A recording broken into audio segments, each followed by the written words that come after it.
प्रसार भारती अभिलेखागार की प्रस्तुति सदाबहार सुनहरे दौर का अनमोल खजाना।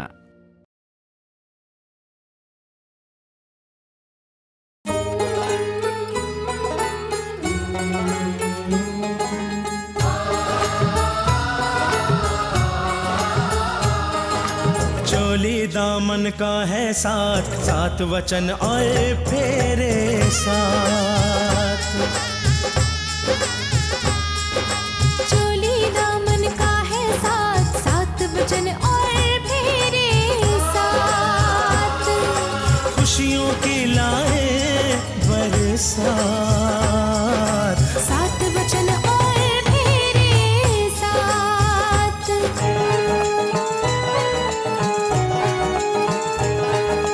दो जिस्म और जान होए, जीने का अरमान होए। फिर कोई तूफान भी आए, घर गृहस्थी को तोड़ न पाए।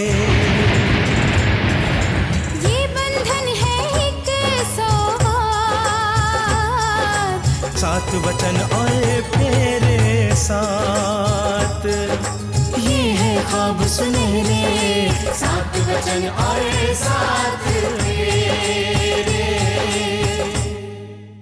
आराधना को हम अपने पलकों पर बिठा कर रखेंगे, वो इस घर में राज करेगी। मैं हर जन्म में तुम्हारा था और तुम्हारा ही रहूंगा। आपका ये सन आपके लिए जान दे सकता है। ये गाड़ी बंगला क्या चीज है? क्या हुआ शिवम को? पता नहीं, वो अपने कमरे में गुमसुम से सुनी दीवारों को ही ताकते रहते हैं। भैया, आराधना की पसंद मैं नहीं, कोई और। क्या? मैं अपने डिसीजंस खुद लेती हूँ। घर की चार दीवारी भेड़ बकरी की तरह बांध के नहीं रख सकते आप लोग मुझे।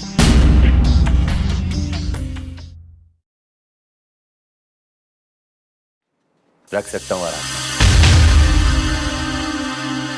रख सकता हूँ। अगर मैं चाहूं तो मैं कुछ भी कर सकता हूं, समझी तुम?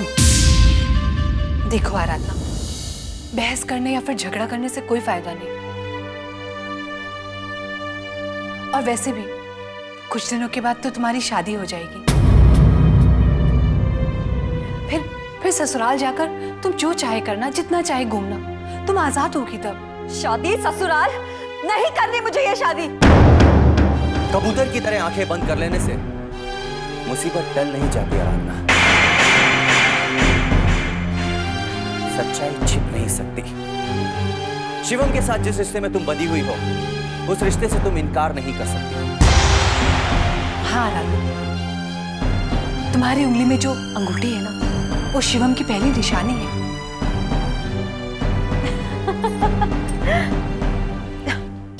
अंगूठी रस्म, रिंग सेरेमनी, माय फुट। सच्चाई क्या है जानना चाहते हैं आप लोग?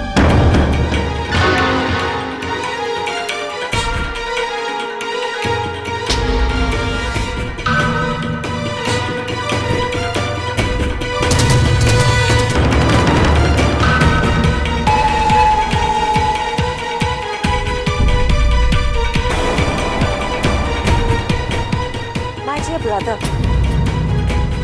वसुधा चाची के घर जो रिंग सेरेमनी हुई थी ना, वो तो सिर्फ एक दिखावा था, नाटक था वो। सच्चाई ये अंगूठी पक्का सबूत है, निशानी है मेरे और जोसेफ के प्यार की। और इस अमिट छाप को आप तो क्या, खुद भगवान तक नकार नहीं सकते। मेरी रिंग सेरेमनी शिवम से पहले जोसेफ के साथ हो चुकी है। चिल्लाइए मत भैया, आपने प्यार की ताकत को जाना नहीं है। इसका जुनून सिर चढ़ के बोलता है, वो आप नहीं समझेंगे।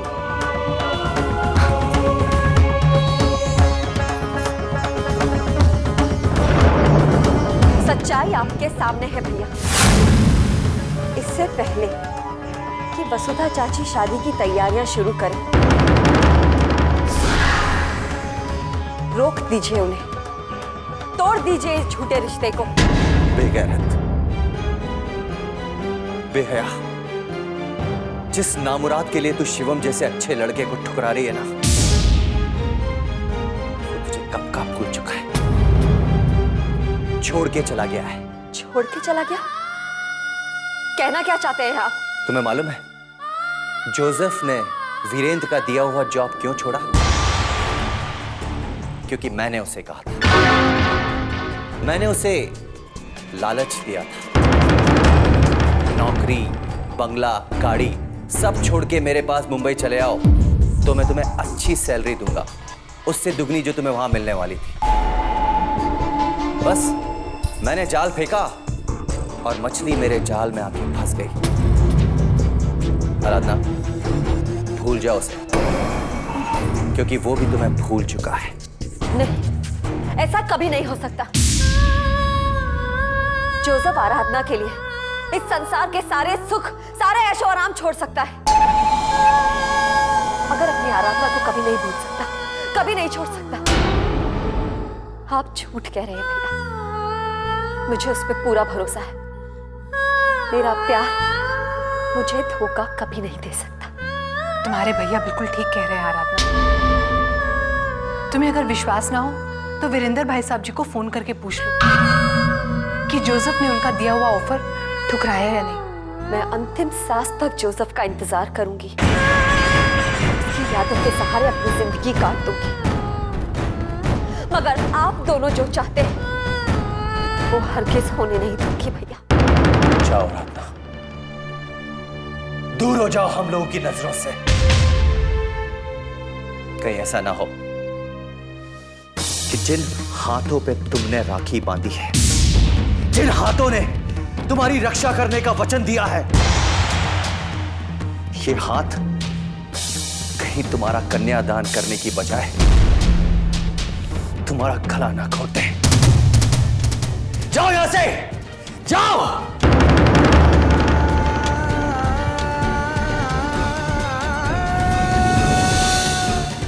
के तेवर तो बहुत खतरनाक लग रहे हैं। अब हम क्या करेंगे? अच्छे अच्छों के तेवर ढीले करना आते हैं मुझे।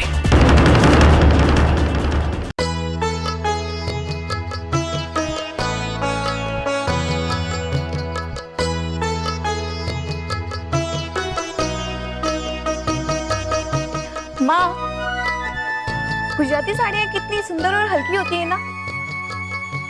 भाभी के लिए ना हम लोग सारी साड़ियाँ सूरत से खरीदेंगे, ठीक है? हाँ हाँ, क्यों नहीं,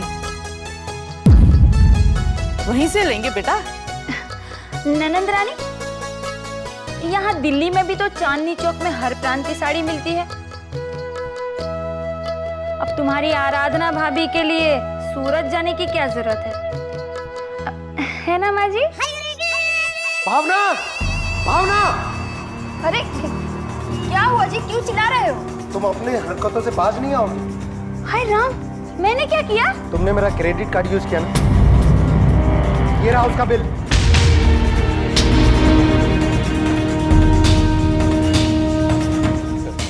बाद में बात करें। मेरा क्रेडिट कार्ड तुमने यूज किया, चुप क्यों हो, बोलती क्यों नहीं? भावना, गूंगी क्यों बैठी हो? शैलेंद्र तुमसे कुछ पूछ रहा है, जवाब दो उसका। माँ, इसकी कारस्तानी बता रही है, ये चुप क्यों है? क्या भैया, कौन सी आफत आ पड़ी है? क्रेडिट कार्ड ही यूज किया है ना आपका? जब देखो तब भाभी को डांटते रहते हो, डांटते रहते हो। इसने मेरा क्रेडिट कार्ड यूज किया बिना मुझे बताए। पूरा 1 लाख रुपए मेरे अकाउंट से निकल गया है। और तुम, मुझे तो उसी दिन शक हो गया था जब नामकरण के दिन तुम इतना बड़ा हार गले में लटका के घूम रही थी। उसी का पेमेंट किया ना इससे? हाँ, माना कि मैंने आपके अकाउंट से पैसे निकाले, तो क्या आपके बैंक बैलेंस में मेरा हक नहीं है? हाँ माँ जी, मैं इनकी पत्नी नहीं हूँ, और आपसे मांगती तो आप देते नहीं, इसीलिए तुमने चोरी की है? चोर? माता रानी दी सो, आपने मुझे चोर कहा? माँ जी, सुना आपने इन्होंने क्या कहा? मैं चोर हूँ माँ जी? क्यों जी? आप ये भी भूल गए कि मैं आपकी पत्नी हूँ? क्या आप पर मेरा हक नहीं? क्या आपके धन दौलत में मेरा हिस्सा नहीं? अब आप मेरे हो, मैं आपकी हूँ, हम दो जिसमें एक जान है, तो क्या तेरा मेरा? हाँ, आप बताइए, अगर मैं आपसे मांगती तो आप देते नहीं। अब चोर तो आप हैं आप। हाँ, जो मुझे कुछ लाके देते नहीं, और तभी मुझे माँ जी, तभी ये सब मुझे करना पड़ता है। हाँ, माँ को बीच में मत लाओ। क्या जरूरत थी इतना महंगा हार खरीदने की? है? कहीं की महारानी हो तुम? तुम्हारी शान में कोई कमी हो जाएगी? जीजा जी क्यों इतना नाराज हो रहे हैं? ऐसा क्या कर दिया दीदी ने? अरे क्या उससे दो ही तो शौक है बेचारी को, अच्छे अच्छे जेवरात के और अच्छे अच्छे कपड़ों के। अरे थोड़े से खरीद ले तो क्या हो गया? मेरा मतलब ऐसा कौन सा पहाड़ टूट पड़ा? साले साहब, आप हम पति पत्नी के बीच में ना ही बोले तो आपके लिए बेहतर होगा। जीजा जी आप तो नाराज हो गए, बहुत गुस्से में लग रहे हैं। मेहमान हो और मेहमान बनकर ही रहो, घर का सदस्य बनने की कोशिश मत करो। भाई बहन के घर में 4 दिन से ज्यादा रोटी खाता हुआ शोभा नहीं देता। ये क्या अनाप शनाप आप बक रहे हो? ये मेरा भाई। समझाओ अपने भाई को, जाकर दुबई में अपना बिजनेस संभाले। हम मियां बीवी के बीच में कुछ ना बोले। अच्छा वो जीजा जी, आज आपने मुझे याद दिला दी। ठीक है, अब तो ये हाथ भी नहीं उठ रहा। चलता हूं। आपने मेरा गुस्सा उस मासूम पे उतार दिया। ये आपने अच्छा नहीं किया। माता रानी दी सो, अब मेरा भाई एक पल इस घर में नहीं रुकेगा। नहीं रुकेगा, ये नहीं रुकेगा। बहुत अच्छी बात।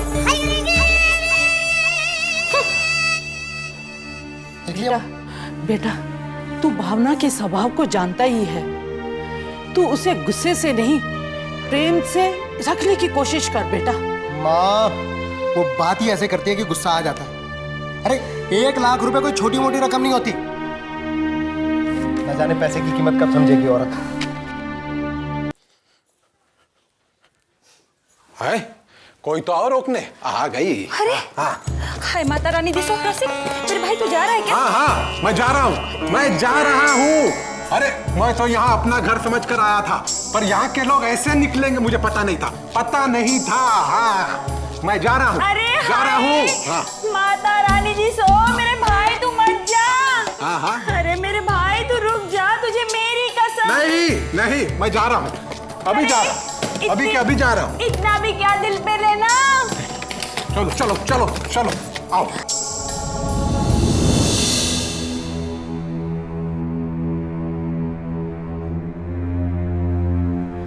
शैलेंद्र बेटा, तूने ये ठीक नहीं किया। फिर भी रसिक हमारा मेहमान। अरे संभालो भैया। बहन के घर इतनी बेइज्जती मेरी होगी, ये मैंने सपने में भी नहीं सोचा था। कुछ तो बोलो। नहीं है, मैं जा रहा हूँ। तुम मुझे बहुत याद आओगी। मैं तुम्हारे लिए बहुत रोऊंगा, बहुत पछताऊंगा, बहुत तड़पूंगा, लेकिन इस घर में लौट कर नहीं आऊंगा। कभी नहीं आऊंगा। इस घर के लोग बहुत याद आएगी। इस घर के लोग बहुत अच्छे हैं। तुम सबसे अच्छी हो, लेकिन मैं जा रहा हूँ। नहीं भैया, ऐसा मत बोलो। अब थोड़ा रुक भी जाओ। तुम्हारे जीजाजी की तरफ से मैं माफी मांगती हूँ। मत जाओ भैया। तुम क्यों माफी मांगती हो? तुम्हारी क्या गलती है? मैं जा रहा हूँ, मुझे मत रोको। अरे दरवाजा वहां पे। बाजी से तो मिल लूं। बाजी,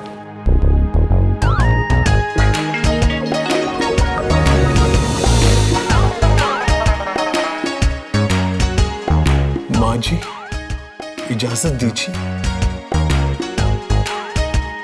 आपके प्यार ने, आपके अपनेपन के मोह ने मुझे यहां जकड़ के रखा था। मैं भूल गया था कि ये मेरी बहन का घर है। चलता हूं। जीजा जी, चलता हूं। पता नहीं फिर कब मुलाकात हो। जाऊं? बेटा ऋषिक। चाचा जी, अच्छा हुआ आप मिल गए। अपने आखिरी वक्त में जाते जाते मैं आपसे मिल लिया। आखिरी बार? ये क्या कह रहे हो बेटा? कहां जा रहे हो तुम? कोई बताएगा इस घर में कि माजरा क्या है? चाचा जी, माता रानी दी सो कुछ बात नहीं है, बस मामूली सी बात है। अब इसके जीजा जी ने इसको जरा सा सुना दिया और ये पगला नाराज होकर घर छोड़ के जा रहा है। चाचा जी, आप इसे रोक लीजिए ना। चाचा जी, समझाइए ना इसे। शैलेंद्र, तुम मेरी बात सुनो। क्या बात है भाई? सिंघानिया परिवार से मेहमान उपहारों के साथ और हंसी खुशी विदा किया जाता है। बेटा, अतिथि देवो भव हमारी संस्कृति है। भाई साहब, आप बिल्कुल ठीक कह रहे हैं।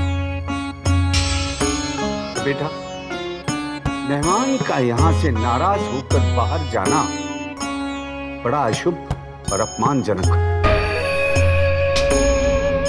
नहीं, आओ बेटा, हम तुम्हें इस शुभ मुहूर्त में जाने नहीं देंगे कहीं भी। हाँ? कैसे कैसे? और तुम सुनो, अब मेरी बात तुम भी सुनो कान खोल के। देखो, शैलेंद्र तुमसे उम्र और रुतबे में बड़े हैं और छोटा जब गलती करता है तो बड़े का फर्ज है कि उसे समझाए। और अगर थोड़ा सा डांट देता है तो बेटा तुम्हें इसमें बुरा नहीं मानना चाहिए। गुस्सा थूक दो। हम तुम्हें ऐसे नहीं जाने देंगे। अब सामान अपना अंदर रखो। हाँ? इतने सालों के बाद आए हो बेटा, अब तो शिवम की शादी होने तक तुम्हें इंतजार करना पड़ेगा। चाचा जी, अब आपका फैसला मैं कैसे टाल सकता हूँ? आपकी बातें मेरे सर माथे पर। जीजा जी, माफ कर दीजिए। अरे कर दीजिए ना। माफ कर दो बेटा। कर दीजिए। ठीक है, ठीक है। दीदी, सामान अंदर ले जाओ, पता नहीं कब मूड बदल जाए। ले जाओ, मैं खुद ही ले जाऊंगा। हाँ। इसकी टांगे तोड़ दूंगा, अब मूड बदला दो। सब ठीक है ना भाभी? हाँ भाई साहब। चल। माता रानी दी सर रसिक, कमाल की एक्टिंग करते हो तुम। जैसे सबको मगरमच्छ के आंसू दिखाकर सबको बहला लिया। अरे अभी तुमने देखा ही कहाँ है। इस अपमान को मैं भूलूंगा नहीं, गिन गिन कर बदले लूंगा।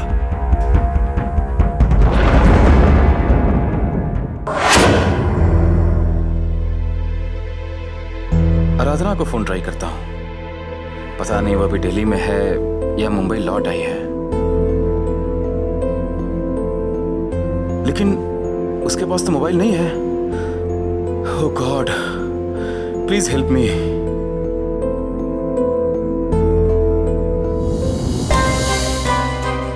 जोसेफ ने मुझे बताया क्यों नहीं कि वो नौकरी छोड़ के जा रहा है? भैया ने जो कुछ भी कहा वो सच है या झूठ, इस बात का पता सिर्फ जोसेफ से ही चल सकता है। मगर कैसे फोन करूं मैं उसको? भाभी हर वक्त मुझ पर नजर लगाकर बैठी है।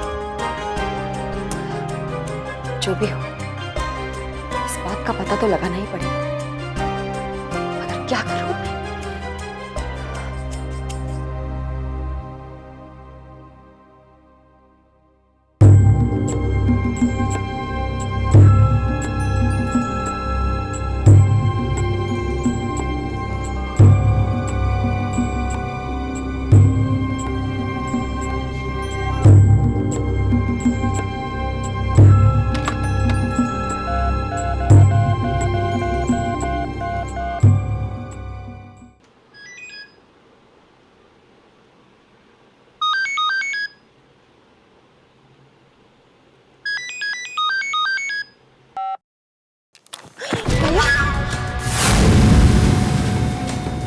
सीधा सीधा समझ में नहीं आता तुम्हें। मना किया था ना मैंने तुम्हें कि तुम फोन नहीं करोगी। जाओ यहां से, जाओ अपने रूम में।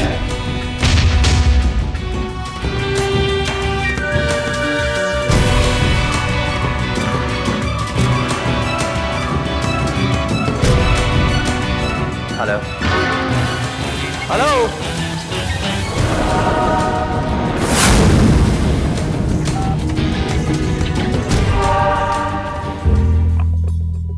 नितिन भैया की आवाज। इसका मतलब आराधना मुंबई में है। मुझे उससे मिलना होगा।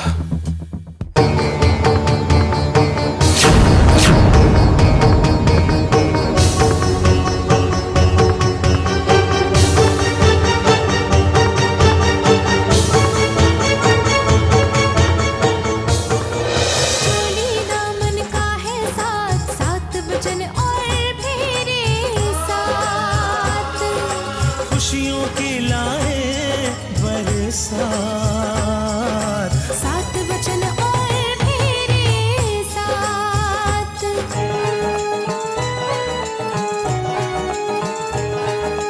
दो जिस्म और जान होए, जीने का अरमान होए। फिर कोई तूफान भी आए, घर गृहस्थी को तोड़ न पाए। ये बंधन है एक सौगात, सात वचन और फेरे साथ। ये है ख्वाब सुनहरे, सात वचन और साथ।